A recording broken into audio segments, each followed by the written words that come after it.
क्रिस्त में मेरे प्यारे भाइयों और बहनों, प्रभु यीशु मसीह के मीठे और मधुर नाम में आप सभी को जय यीशु।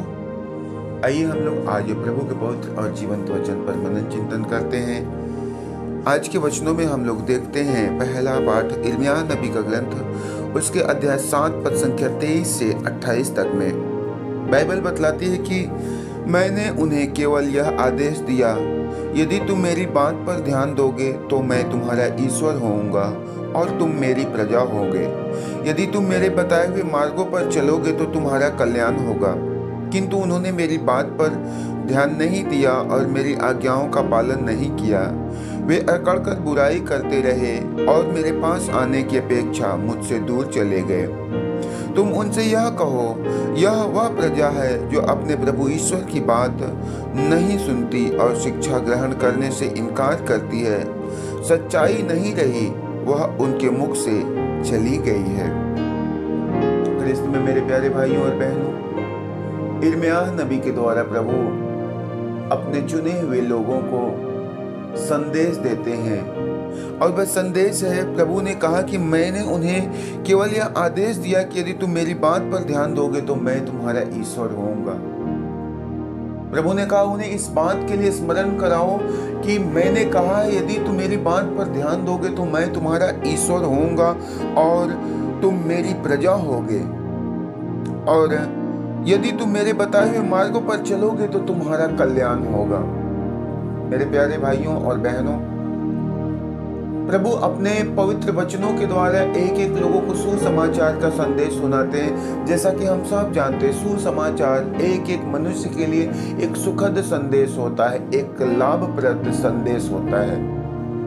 और प्रभु हमेशा परहित की बात करते हैं। प्रभु हमेशा एक दूसरे के हित के विषय में विचार करते हैं। इसलिए उन्होंने यिर्मयाह नबी के द्वारा ये संदेश भेजा कि तुम जाकर के उनसे कहो कि यदि तुम मेरे आदेशों का पालन करोगे जो मैंने तुमको दिया है, जो मैंने तुम्हारे लिए संदेश भेजा है, यदि तुम उसका पालन करोगे तो मैं तुम्हारा ईश्वर होऊंगा और तुम मेरी प्रजा होगे।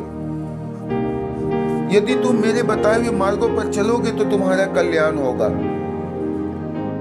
मनुष्य का कल्याण प्रभु के बताए हुए मार्ग पर चलने में ही है, और यदि हम उनकी आज्ञाओं का पालन करते हैं तो वे हमारा ईश्वर होते हैं।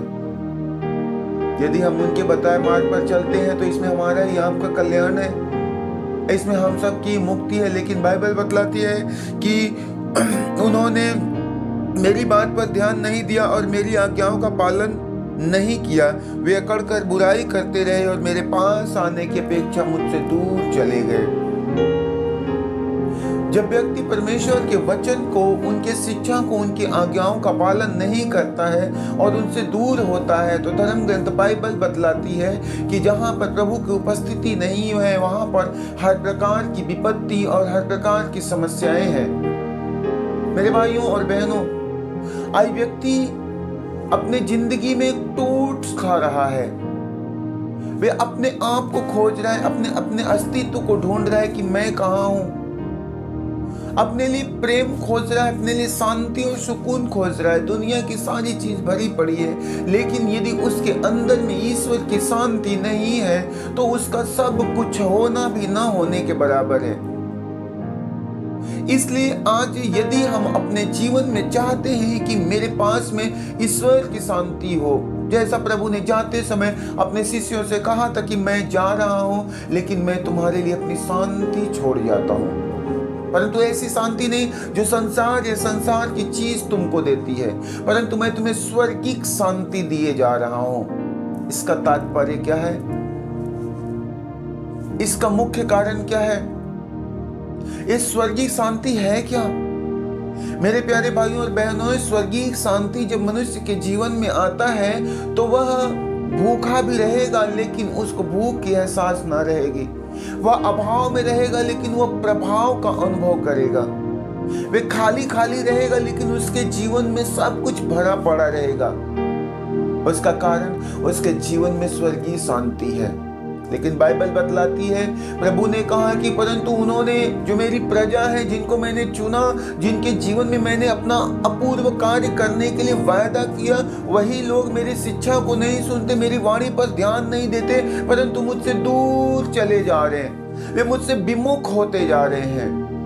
और मेरे प्यारे भाइयों और बहनों, जब हम प्रभु से दूर होते हैं, जब हम ईश्वर से दूर होते हैं, हमारे जिंदगी में समस्याएं हमारे काफी करीब होती है। जैसा हम सब जानते हैं, ये शैतान का पहला काम है। ये शैतान का पहला काम है कि आपके जीवन में अपना काम करने से पहले वे आपको ईश्वर की उपस्थिति से दूर लेकर के जाए। आज जिन जिन बात के लिए मनुष्य पीड़ित है, जिन जिन बात के लिए मनुष्यों के जीवन में दुख है, चिंताएं हैं, समस्याएं, दर्द और पीड़ाएं हैं, इन सब के लिए कहीं न कहीं से मनुष्य जिम्मेदार है। आज की स्थिति के लिए, आज आपके जीवन में समस्या देने के लिए शैतान सबसे पहला काम अदन के वाटिका से आरंभ करता है, और वह ये होता है कि वह आपको ईश्वर की उपस्थिति से दूर लेकर के जाता है, ईश्वर की नजरों में गिराता है, ईश्वर की दृष्टि में वह आपको पापी ठहराता है। मेरे प्यारे भाइयों और बहनों, प्रभु जो प्रेम का सागर है, ईश्वर जो दया का सागर है, मनुष्य के हर पाप को, हर गलती को, हर गुनाह को माफ करता है, नजरअंदाज करता है। क्योंकि बाइबल बतलाती है कि मनुष्य के पापों से, हमारे या आपके पापों से कहीं बड़ा है, हमारे गुनाहों से कहीं बड़ा है उस ईश्वर की दया, उस ईश्वर की कृपा, उस ईश्वर की करुणा। और वो प्रभु हम पर और आप पर, समस्त उन एक एक व्यक्तियों पर जो प्रभु के वचन पर चलते हैं, जो उनके शिक्षा पर चलते हैं, जो उनकी आज्ञा का पालन करते हैं, उन ईश्वर पर अपनी वह अपार दया उड़ेलना चाहता है, अपनी कृपा वह एक एक लोगों पर भरना चाहता है। तो आज हम और आप जो प्रभु के वचन को सुन रहे हैं, उसे पढ़ रहे हैं, उस पर मनन चिंतन कर रहे हैं, तो आज हमारे और आपके लिए अनिवार्य है कि हमें अपने जीवन काल के पुराने समय में किए गए एक एक गलतियों को स्मरण करना है, उसे याद करना है और उसको प्रकट करके छोड़ने की जरूरत है। हमें ईश्वर के पास लौटने की जरूरत है, क्योंकि एकमात्र उसी प्रभु के पास ही, एकमात्र उसी ईश्वर के पास ही हमारी और आपकी मुक्ति है, हम सबका उद्धार है। एकमात्र वही परमेश्वर है जो हमारे और आपके छुटकारे के लिए उसने बदले में लहू बहा दिया, अपने बदन का एक एक कतरा लहू दिया।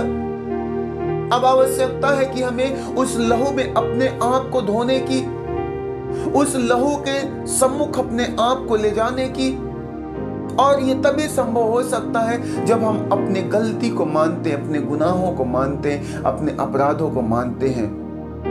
बहुत सारे लोग हैं संसार में, दुखी हैं, हर तरफ से निराशा है, हर तरफ से उदासी है, बेचैनी है, घबराहट है। मेरे भाइयों और बहनों,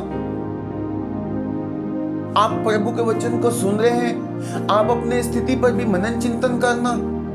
हो सकता है आप भी बहुत सारी समस्याओं से घिरे हो, बहुत सारे परेशानियों से घिरे हो, घर में गरीबी है, आर्थिक तंगी है, पारिवारिक कलह है, बेवजह के कर्ज से दबे हुए हैं, अनायास के मुकदमे में फंसे पड़े हैं, फाइनेंशियल लाइफ अस्त व्यस्त है, हम हर प्रकार में डिस्टर्ब चल रहे हैं, हर प्रकार में परेशान चल रहे हैं। हम सुबह से शाम तक उठते हैं तो अपनी समस्याओं का समाधान खोजते हैं।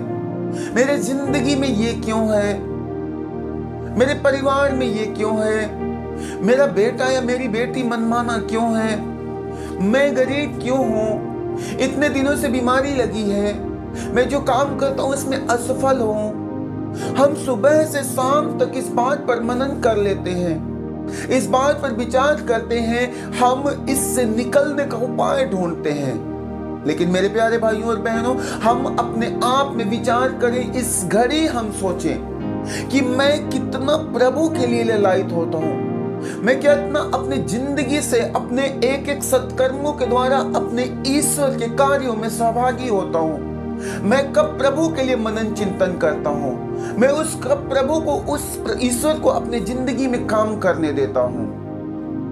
मेरे भाई और बहन, प्रभु का पवित्र वचन कहता है कि जो मनुष्य अपनी युक्ति पर, अपनी योजना पर चलता है वह धोखा खाएगा, लेकिन प्रभु ने अपने पवित्र वचन में कहा हुआ है कि तुम अपनी सारी योजना, अपनी सारी चिंता, अपनी सारी समस्या अपने प्रभु पर डाल दो।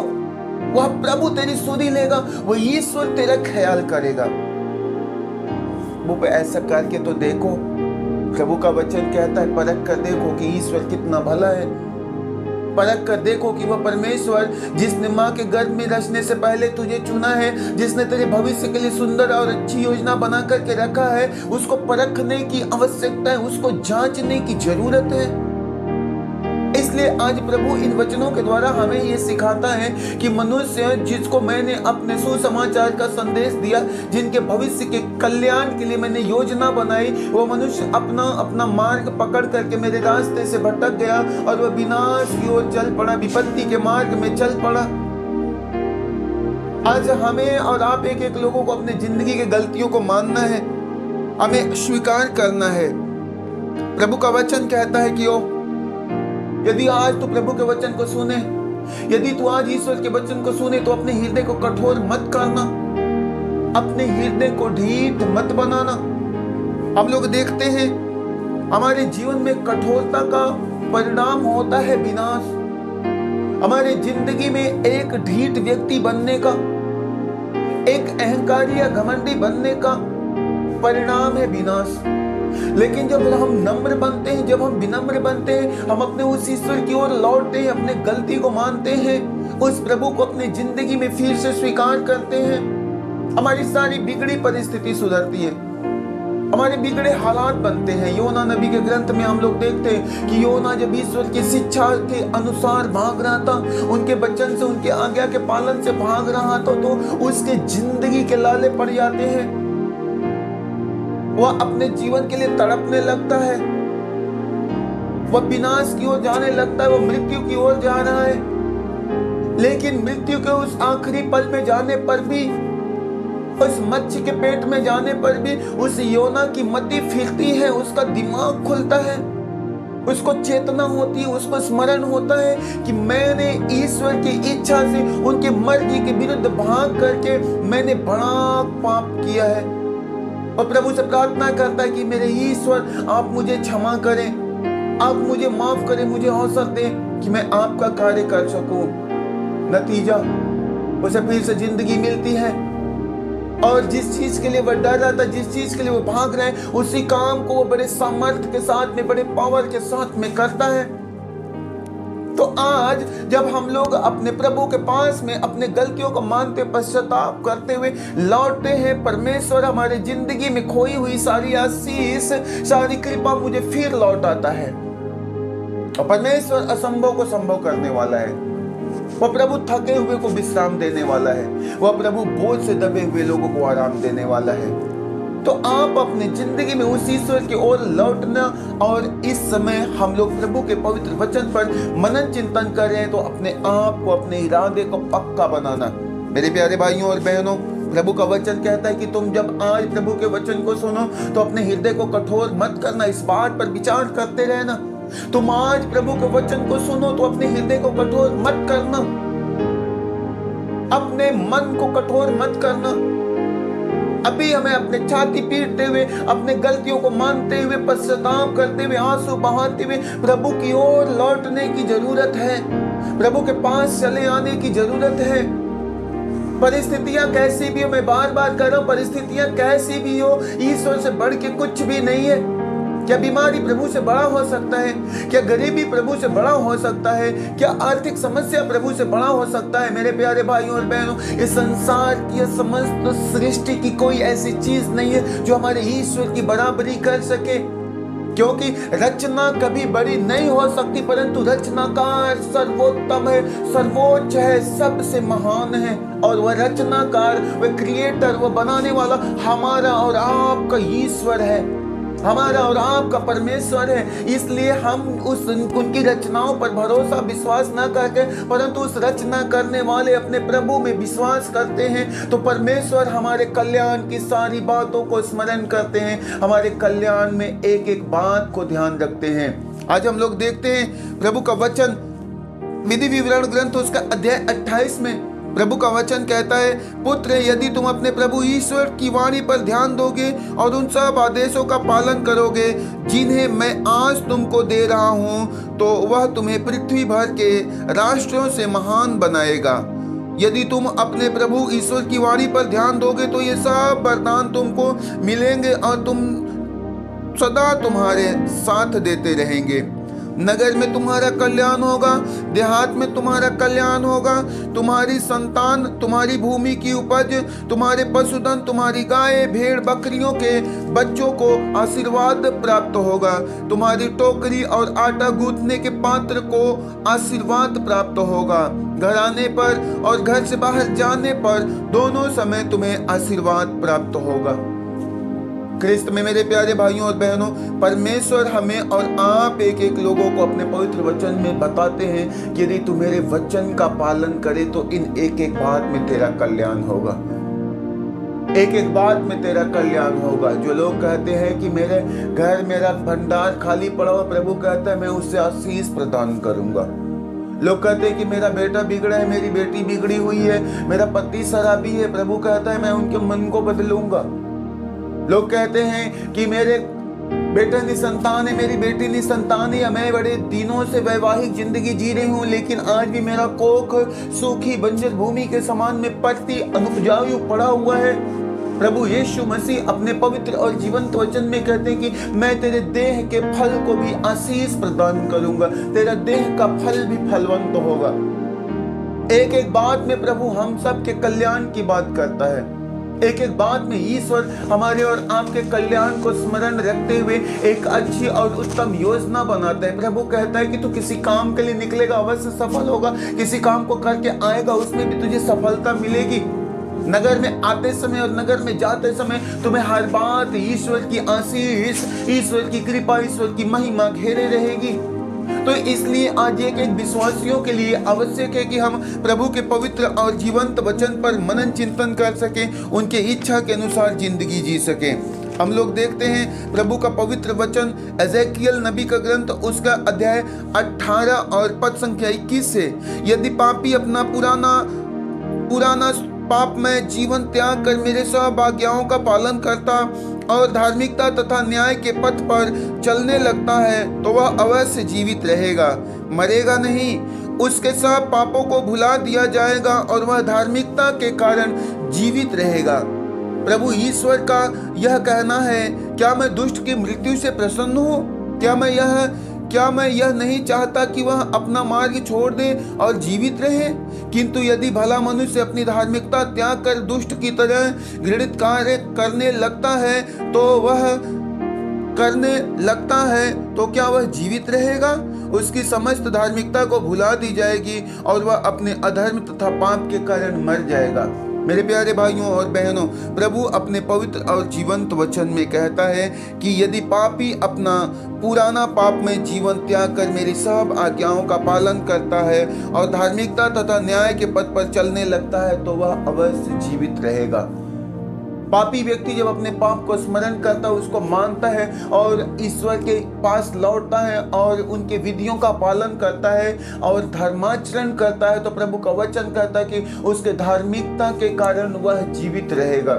लेकिन यदि वह ईश्वर की इच्छा को त्यागे, प्रभु के वचन को छोड़ दे, उनके पीछे पीछे चलना बंद कर दे, तो बाइबल बतलाती कि धर्मी व्यक्ति भी अपने ऐसे स्वभाव के कारण, अपने ऐसे व्यवहार के कारण अवश्य मृत्यु को प्राप्त होगा, अवश्य वह विनाश की ओर जाएगा। तो आज हमें और आपको एक एक संसार के एक एक विश्वासियों को यह आवश्यक है कि एकमात्र जीवन का स्रोत जो ईश्वर है, जैसा पौलुस ने कहा था कि हे प्रभु तेरे वचन में ही अनंत जीवन का, पत्रस ने कहा कि हे प्रभु तेरे वचन में ही अनंत जीवन का संदेश है, हम जाएं तो किसके पास में जाएं? तो मेरे भाइयों और बहनों, वह जिंदगी जो ईश्वर की ओर से निकलती है, जो स्वर्ग की ओर से बहती है, उस जिंदगी की ओर हमें और आपको चलने की जरूरत है, उस जीवन की ओर हमें बढ़ने की जरूरत है। और ये तब संभव होता है, ये तब हमारे जीवन में पूरा होता है जब हम प्रभु के वचन पर चलने के लिए तैयार होते हैं। हम लोग देखते हैं संत मत्ती का सुसमाचार उसके अध्याय 7 पद संख्या 24 से जो मेरी बातें सुनता और उन पर चलता है वह उस समझदार मनुष्य के समान है जिसने चट्टान पर अपना घर बनाया था। पानी बरसा, नदियों में बाढ़ आई, आंधियां चली और उस घर से टकराई, तब भी वह घर नहीं ढहा, क्योंकि उसकी नींव चट्टान पर डाली गई थी। और जो मेरी ये बातें सुनता किंतु उस पर नहीं चलता वह उस मूर्ख के समान है जिसने बालू पर अपना घर बनाया। पानी बरसा, नदियों में बाढ़ आई, आंधियां चली और उस घर से टकराई और वह ढह गई और उसका सर्वनाश हो गया। मेरे प्यारे भाइयों और बहनों, एक एक मनुष्य की उत्पत्ति, एक एक मनुष्य का उत्थान, एक एक मनुष्य की तरक्की ईश्वर के शिक्षा, ईश्वर के वचन पर चलने में है, उनकी आज्ञा का पालन करने में है। इसलिए उन्होंने कहा है कि जो मेरे वाणी को सुनता, जो मेरी शिक्षा को सुनता है और उस पर चलता है, वही उस समझदार मनुष्य की नाई है जिसने अपना घर, अपना मकान बनाते समय उसकी नींव चट्टान में रखी है। आंधियां चली, नदियों में बाढ़ आई, तूफान आया, उस मकान से टकराई, लेकिन वह मकान ढहा नहीं, परंतु वह दृढ़ बना रहा, वह खड़ा रहा।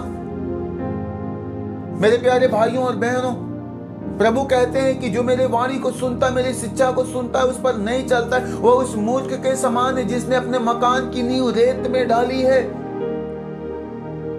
नदियों में बाढ़ आई, तूफान आया, आंधियां चली, उस मकान से टकराई और वह मकान ढह गया, धराशायी हो गया। आज हमारे और आपके लिए वह चट्टान है ईश्वर का वचन, ईश्वर की शिक्षा, उनके आज्ञा का पालन। प्रभु यीशु मसीह ही वे चट्टान है जिसके वचनों रूपी नींव हम डाल देते हैं, जिस पर वह हमारे जिंदगी में एक सच्ची सुरक्षा प्रदान करता है। संसार में कितनी भी बड़ी आंधी चले, कितना बड़ा तूफान आए, लेकिन जितने लोगों ने ईश्वर में ईमान रखा, ईश्वर में विश्वास रखा, उसमें से एक का भी नाश नहीं हुआ, एक का भी विनाश नहीं हुआ। लेकिन जिसने अपना ईमान प्रभु में नहीं रखा, जो अपने आप को प्रभु की नजरों से, उनकी उपस्थिति से बचा के दूर रखता है, मेरे भाइयों और बहनों, शैतान, विपत्ति, समस्याएं उसका स्वागत करती है। आज आप अपने जीवन में समस्याओं का अनुभव करते होंगे, परेशानियों का अनुभव कर रहे हैं।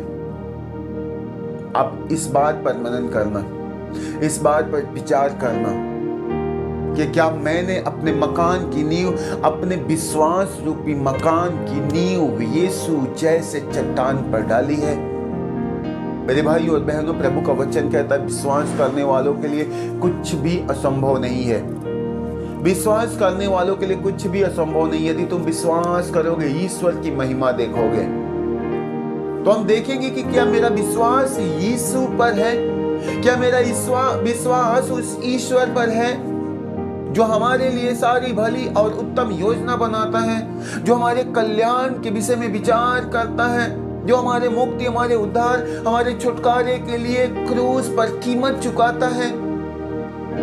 यदि हमारा विश्वास उस पर है, परमेश्वर आपके जीवन में कार्य करता है। जैसा 12 साल से रक्तस्राव से पीड़ित स्त्री अपने जिंदगी के सारे यत्न प्रयत्न करके थक और हार गई, लेकिन उसे ना तो छुटकारा मिला, ना चंगाई मिली, ना स्वास्थ्य लाभ हुआ। अपनी बीमारी की स्थिति में विवशता भरी जिंदगी जी रही है। लेकिन जब उसने यीशु के विषय में सुना, प्रभु के विषय में सुना, तो उसने अपने मन में यह विश्वास किया, यह दृढ़ संकल्प किया, यदि मैं यीशु के चादर के पल्लू को छू लूंगी, मैं भली चंगी हो जाऊंगी। जिस घड़ी उसने विश्वास को तगड़ा किया, विश्वास को मजबूत बना करके उस यीशु के चादर के पल्लू को छुआ, मेरे भाइयों और बहनों, उसी घड़ी उसके 12 साल की बीमारी खत्म हो गई। उसके बदन से लहू बहना बंद हो गया और उसने अपने शरीर में अनुभव किया कि उसको स्वास्थ्य लाभ मिला है। जब आप प्रभु के पास आते, जब आप ईश्वर के पास आते, तो उस घड़ी अपने मन में क्या, उस 12 साल से पीड़ित बीमारी से पीड़ित उस स्त्री के जैसा एक भी बार विश्वास करके प्रभु के पास आए। मेरे भाइयों और बहनों, विश्वास एक ऐसा शस्त्र है जो आपको हर प्रकार के नकारात्मक सोच विचार पर विजय दिलाता है। विश्वास के द्वारा मनुष्य के जीवन में असंभव कार्य भी संभव होता है। मेरे भाइयों और बहनों, प्रभु ने अन्य बहुत सारे जगहों पर चमत्कार दिखाया, लेकिन उसके अपने लोगों ने उनमें विश्वास नहीं किया, इसलिए उन्होंने उनके बीच में कम चमत्कार दिखा पाए। जितनों ने उनमें विश्वास किया सबको छुटकारा मिला, जितनों ने उनमें अटूट विश्वास किया सबको चंगाई मिली। एरियों का अंधा व्यक्ति प्रभु मार्ग से गुजर रहे थे, उस समय उनको आवाज लगाता कि यीशु नासरी दाऊद के पुत्र मुझ पर दया कर। लोग मना करते हैं कि मत चिल्लाओ, प्रभु तेरी आवाज नहीं सुन सकते, लेकिन उसने विश्वास के आवाज को और बढ़ाया और दृढ़ इच्छा से कि यीशु नासरी दाऊद के पुत्र मुझ पर दया कर। उसने अपने विश्वास को प्रकट करते हुए और ऊंचे स्वर से आवाज लगाई, प्रभु से दुआ किया, उनको आवाज लगाया, उनको पुकारा, और प्रभु उसकी पुकार को सुनते हुए उसके पास लौटते हैं, उससे बोलते बताओ मैं तुम्हारे लिए क्या करूं। वे कहते हैं हे प्रभु मैं फिर से देखना चाहता हूं। यीशु मसीह ने कहा मैं भी तो चाहता हूं कि तुम देखो, मैं भी चाहता हूं कि तुम देखो। और ऐसा कहते उन्होंने उसकी आंखों को स्पर्श किया और वह देखने लगा। मेरे भाइयों और बहनों, कब विश्वास के कारण आप यीशु को जोर जोर से आवाज लगाते हैं? कब विश्वास के कारण आप सबको भूल करके एकमात्र अपने उस सृष्टिकर्ता पर, उस स्वर्गीय पिता पर निगाह लगा करके उसको हृदय से पुकारते हैं? जिस घड़ी आप पुकारते हैं उस घड़ी परमेश्वर का वचन कहता है कि तुम अपने वस्त्र फाड़ के नहीं परंतु अपने हृदय फाड़ करके उस ईश्वर को आवाज लगाओ। वह हृदय से पुकारने वाले की आवाज को सुनता है। तो जिस घड़ी आप अपने हालात, अपने परिस्थिति के लिए अपने हृदय को फाड़ करके उस ईश्वर से दुआ और प्रार्थना करते हैं, उसके सामने अपने पाप को मानते हैं, उसके सामने लौट आते हैं, मेरे भाइयों और बहनों, वह प्रभु जो एक एक लोगों के लिए कहता है कि हे थके मांदे और बोझ से दबे लोगों तुम सब मेरे पास आओ, मैं तुम्हें विश्राम दूंगा। वो परमेश्वर आपको अपने छाती से लगाता है, आपको अपने आंखों की पुतली की नई सच्ची सुरक्षा प्रदान करता है और वह आपके भले काम के लिए, आपकी भलाई के लिए सारी उत्तम योजना प्रकट करता है, आपका कल्याण करता है। इसलिए आज जब आप प्रभु के वचन को सुन रहे हैं, प्रभु से प्रार्थना करना विश्वास के साथ में, उस एरियो के अंधे के जैसा, उस 12 साल से रक्तस्राव से बीमारी से पीड़ित स्त्री के जैसा विश्वास के साथ प्रभु से प्रार्थना करना और ये प्रतीत करना। प्रभु यीशु मसीह ने कहा है विश्वास करो कि तुमने प्रार्थना में जो मांगा वह तुमको मिल गया और वह तुमको दिया जाएगा। प्रभु आज आपको अवश्य स्पर्श करेगा, आपकी प्रार्थनाओं को जरूर सुनेगा, आपकी परिस्थितियों को जरूर बदलेगा। आइए हम लोग प्रभु से प्रार्थना करते हैं। सर्वशक्तिमान पिता, हम आपको धन्यवाद देते हैं प्रभु, आपने अपने पवित्र जीवंत वचन में कहा है कि मैंने मेरी प्रजा के हित के लिए जो संदेश सुनाया परंतु उन्होंने मेरे वचनों को, मेरी आज्ञाओं को नहीं माना।